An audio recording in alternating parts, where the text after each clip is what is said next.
Buenas tardes a todos, ¿cómo están? Bienvenidos a otro video más de Economía Cotidiana. El día de hoy vamos a platicar de todos esos sucesos que han estado aconteciendo del otro lado del mundo, allá por Medio Oriente, en países como Irán, Irak, Israel, el Líbano, Qatar, etcétera, etcétera, así como también las acciones militares que han emprendido principalmente Estados Unidos e Israel. Seguramente en los últimos días, incluso en las últimas horas, has visto un montón de noticias que resumen las acciones militares, pero también se ha estado hablando mucho de los riesgos económicos que toda esta incertidumbre y el inicio de este conflicto puede acarrear. Hemos visto principalmente noticias que nos hablan acerca del famosísimo Estrecho de Hormuz, una región geográfica en el Golfo Pérsico dominada principalmente por Irán, por donde pasa gran parte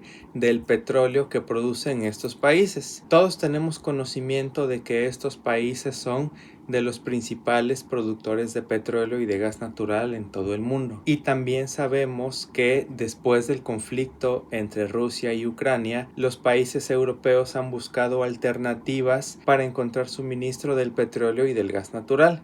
Es decir, que en vez de que estos recursos vengan desde Rusia, dan la vuelta para pasar por el Golfo Pérsico y llegar hasta Europa, donde se necesita principalmente para producir energía, para producir combustibles y todos esos miles de derivados del petróleo que usamos cotidianamente. Ahorita, en estos días, el principal temor que ha estado alterando a los mercados está en el sector energético. El uso de combustibles como es la gasolina y el diésel ya se ha vuelto parte fundamental de nuestra vida cotidiana y ya ni siquiera nos damos cuenta de los efectos que tiene sobre nuestro trabajo, sobre la producción de bienes y servicios y sobre la satisfacción de nuestras necesidades. Algo tan sencillito como comprar algún producto en una plataforma en línea y que llegue cómodamente hasta la puerta de tu casa depende de toda una red de transportes fundamentada en el uso de estos combustibles. Cuando tú vas a la escuela, cuando tú vas a trabajar o cuando sales de paseo, no importa que tengas un auto propio o que uses el transporte público, tu propio transporte depende del uso de estos combustibles. Pero no podemos dejar de lado que el uso de petróleo y de gas natural sigue siendo parte fundamental en la generación de energía eléctrica en muchos países. Entonces, todo este conflicto que está sucediendo del otro lado del mundo ha generado mucha incertidumbre en las noticias y en los mercados internacionales. Ya hemos visto principalmente que el precio del petróleo ha subido. Aquí te voy a estar poniendo en la cotización más actual de cuánto ha subido, porque el precio del petróleo es algo muy volátil.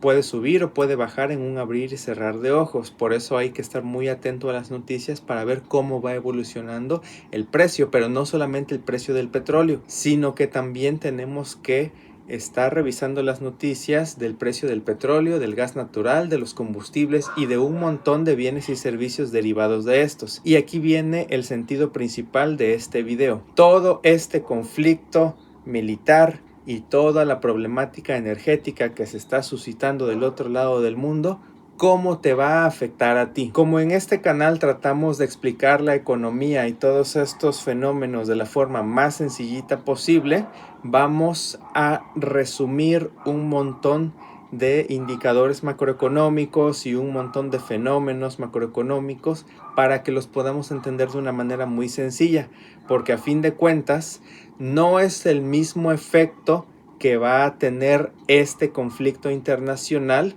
en tu casa o en la casa de tu vecino o en la casa de alguien más. Vamos a comenzar con una metáfora que todos podemos entender. Cuando vamos por la calle y hay tráfico, el flujo del tráfico no es constante. Quiero que te imagines cuando tú vas transitando, ya sea en tu propio vehículo o ya sea en el camión o en el taxi, vas transitando por la calle y allá adelante aparece el semáforo en rojo. Eso significa que la calle, el tránsito se debería detener, pero fíjate muy bien que tú todavía no te has detenido. Sigues avanzando más despacito hasta que llegas directamente al semáforo.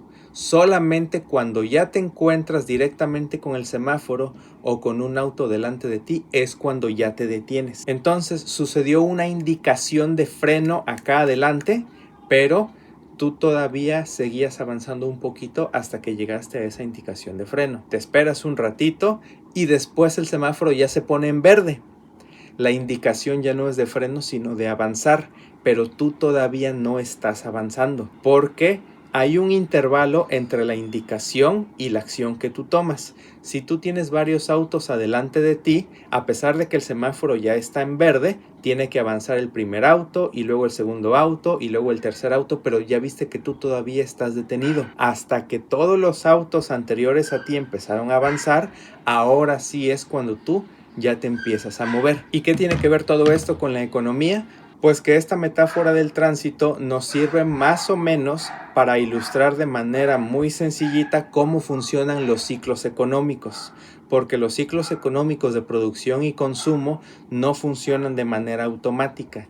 Es como que si todos vamos en una fila de compradores y vendedores y dependiendo de lo que suceda allá adelante, nosotros vamos a reaccionar, pero hasta que nos llegue el turno. Vamos a explicar nuevamente de manera muy resumidita más o menos cómo funciona la cadena de producción del petróleo y de sus derivados. Tenemos empresas, ya sean privadas o gubernamentales, cuyo trabajo es hacer la investigación y la labor de ingeniería para sacar el petróleo y el gas natural de la tierra, de los pozos petroleros. Ellos lo almacenan durante un tiempo y entonces hacen una oferta de el petróleo mismo. Hay otras empresas, nuevamente ya sea privadas o públicas, que van a querer comprar ese petróleo para realizar diferentes actividades. Pero entre el productor y el consumidor hay un intermediario que es el transportista. Entonces ya viste que nada más así en esta pequeñita cadena de producción ya tenemos tres elementos: el productor del petróleo, el transportista del petróleo y el comprador del petróleo. Aquí el problema que está generando tanta polémica está en el área del transporte del petróleo, porque el conflicto lo que está haciendo es, de cierta manera, frenar el paso por donde el petróleo va a transitar desde que ya salió del productor hasta que llegue a la persona que lo está consumiendo. Hasta ahorita, en la fecha en la que estamos grabando este video, no ha habido tanto problema con la parte productora del petróleo. Y además no se está afectando a la producción generalizada del petróleo, porque el petróleo no solamente se produce en un punto, se produce en muchos puntos. Por lo tanto, hasta ahorita lo que yo te puedo decir es que la cantidad de petróleo que se está produciendo todavía no ha sido afectada. Se sigue produciendo más o menos la misma cantidad de petróleo, pero ya dijimos que el problema está en el transporte. El petróleo está enfrentando riesgos para salir de toda esta área y llegar a los países donde la gente está consumiendo el petróleo. Más adelante, sin embargo, podría ser que las empresas productoras de petróleo, al ver la incertidumbre y no saber qué es lo que va a pasar en el futuro, reduzcan su producción de petróleo, pero a futuro, porque en este mismo momento no es como un grifo que le cierras. La producción de petróleo está programada más o menos a mediano plazo. Entonces, por este momento el petróleo no se va a acabar. Sin embargo, el problema está en si puedes salir del estrecho de Hormuz o no. Después de esto, el petróleo tiene que llegar a las empresas públicas o privadas que están consumiendo el petróleo. ¿Y qué le van a hacer a este petróleo? Pues lo van a procesar para producir la inmensa cantidad de bienes y servicios derivados del propio petróleo. Con el petróleo van a meterlo a la industria de la energía, a la industria de los combustibles, a la industria de los plásticos, a la industria de la construcción, lo que sea. Para facilitar el ejemplo, vamos a imaginarnos que el petróleo se va a usar para refinar y para producir combustible. Entonces, cuando la persona que compra el petróleo lo recibe, todavía tiene que pasar un determinado tiempo para que lo empiece a refinar. Es decir, que no de inmediatamente se pone a refinar todo el petróleo que le llega, sino que todas estas refinerías tienen grandes almacenes y ya tienen stock suficiente para el combustible, la gasolina, el diésel que van a producir a mediano plazo. El petróleo que compraron a los países de Medio Oriente está atorado en el estrecho de Hormuz, va a tardar en llegar, pero no pasa nada porque aquí en sus almacenes ya tienen stock de petróleo suficiente para lo que se va a refinar en el corto y mediano plazo para producir combustibles. Estamos viendo el efecto de la metáfora del tránsito vehicular, donde hay toda una cadena de elementos que tienen que suceder para que todavía lleguen al consumidor final. Y ya te diste cuenta que en el ejemplo todavía ni siquiera llegamos al consumidor final, porque ya dentro del país que está comprando el petróleo, ya se refina el petróleo y todavía tiene que pasar por otra etapa de transporte para que la gasolina ya refinada que se sacó de este petróleo llegue a las gasolineras locales. Y de ahí todavía va a pasar otro poco de tiempo para que el consumidor final que tiene un auto vaya a cargar gasolina. Aquí llegamos al punto que es lo que a ti te interesa, porque seguramente tú tienes un auto o utilizas el transporte público que depende directamente de la gasolina. Estoy completamente seguro de que tú nunca en tu vida has comprado petróleo, pero sí has comprado todos los derivados del petróleo. Por lo tanto, en este momento no te tienes que preocupar porque el impacto en el mercado del petróleo que está sucediendo del otro lado del mundo todavía va a tardar en verse reflejado en el consumo que tú tienes de gasolina o de otros derivados. Regresando a la metáfora que decíamos hace ratito, el semáforo de la economía internacional ya se puso en rojo, ya se encendieron las alertas y ya se está empezando a frenar lo que es la producción y distribución del petróleo, pero como tú estás hasta atrás en la fila, todavía sigues avanzando un poco hasta que llegue el momento en el que tengas que detenerte por completo por todo este shock económico que está sucediendo. Pero ¿qué pasaría si el semáforo se pone en verde antes de que tú llegues a donde está la fila de autos?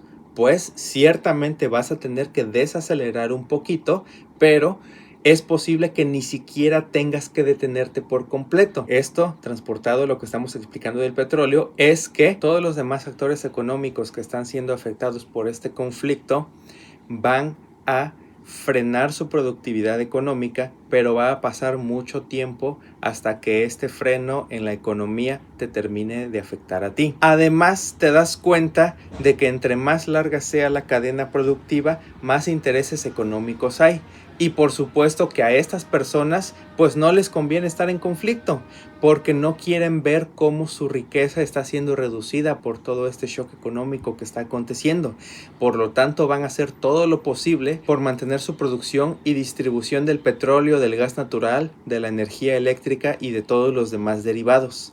Así que por el momento te invito a que no te alarmes porque este efecto no va a ser notorio, al menos en el mediano plazo. Para enfatizar todavía más esta explicación, quiero que recuerdes el escenario del transporte público. Cotidianamente, el precio de los combustibles va variando algunos centavos cada día o cada semana, pero cuando tú usas el transporte público, te cobran la misma tarifa, a pesar de que para el señor de la camioneta o de la combi o del taxi le cuesta más el combustible, no te traslada a ti como consumidor final este aumento del combustible, porque ahí entran en juego unas leyes que hacen que el precio del transporte público en la mayoría de áreas del país sea fijo. Aquí estamos viendo cómo cuando se juntan los dos eslabones de una cadena productiva, el espacio que hay entre estos genera algo así como un colchón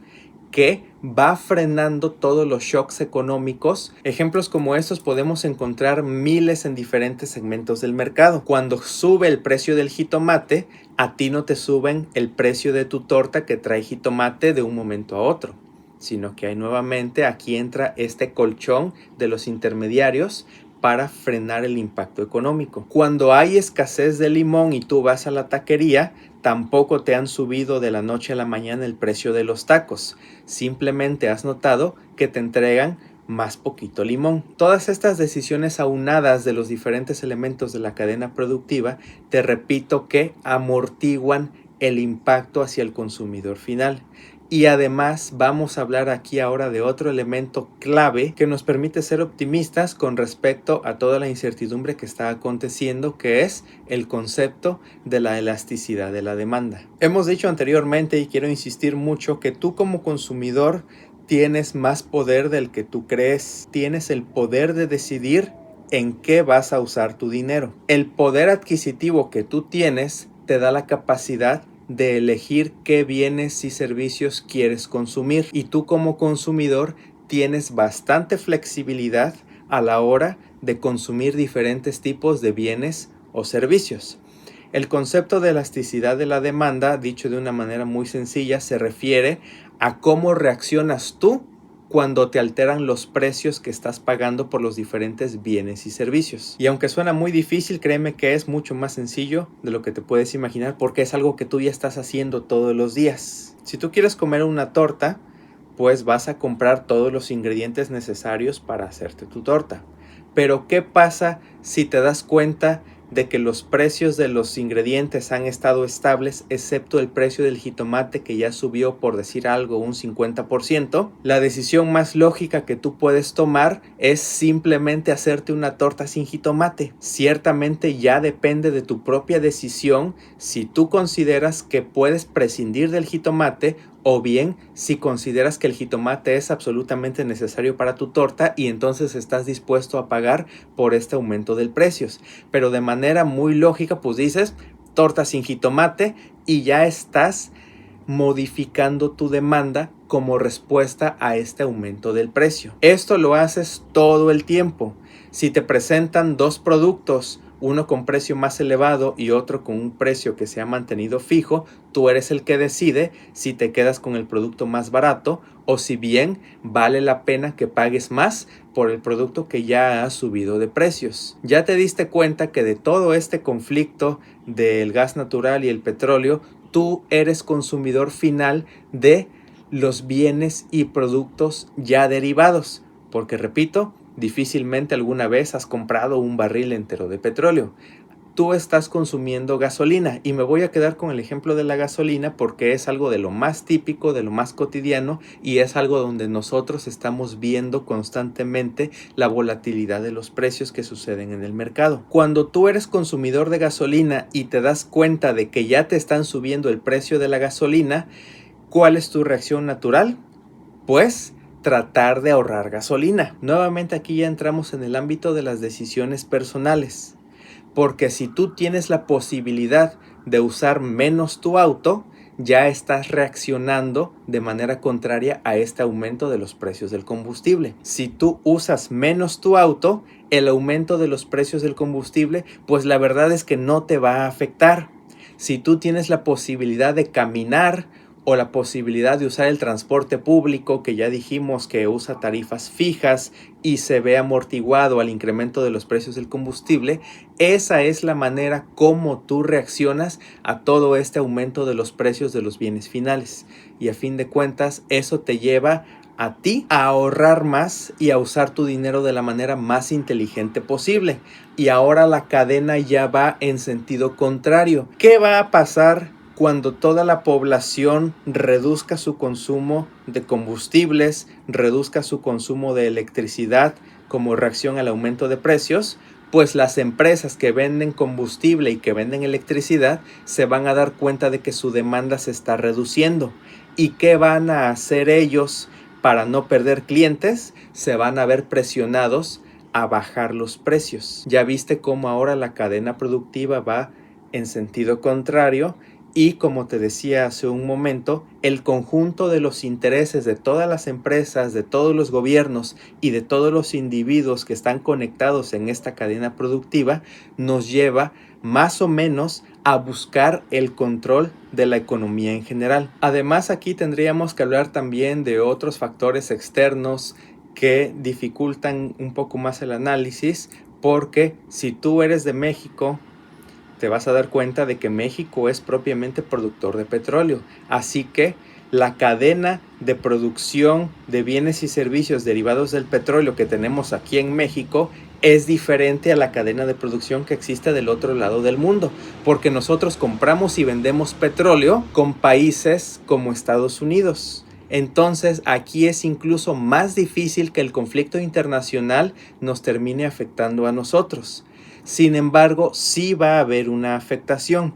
Lo que yo te recomiendo en este video es que no te dejes llevar por las noticias tan alarmistas que están diciendo que va a haber una gran sacudida en el mercado, que va a haber pérdidas en los diferentes índices bursátiles de todo el mundo, porque a pesar de que sí va a haber una pérdida en la cotización de los índices bursátiles y también va a haber un aumento en los precios del petróleo, tienes que ser muy consciente de cómo te va a afectar eso a ti en particular, y te insisto mucho en que tú como consumidor tienes el poder de reaccionar a esta subida de precios que podría acontecer no en las próximas semanas, sino incluso hasta en los próximos meses. Porque si tú modificas tus hábitos de consumo, puedes encontrar la manera más eficiente de ahorrar tu dinero y de no verte afectado por todo el shock económico que está aconteciendo. Pero déjame en los comentarios también qué opinas, qué otras acciones podrías realizar tú desde tu casa para tratar de mitigar este shock económico que está aconteciendo al otro lado del mundo. Recuerda que también es importante mantenerse informado con fuentes veraces y sobre todo no dejarte llevar por el pánico. Acuérdate de darle like a este video, recuerda también compartirlo con tus amigos, suscríbete para estar al pendiente de los próximos videos que vamos a realizar acerca de este tema y de otros temas que nos competen en el ámbito económico. Y sin más que añadir, nos vemos hasta la próxima.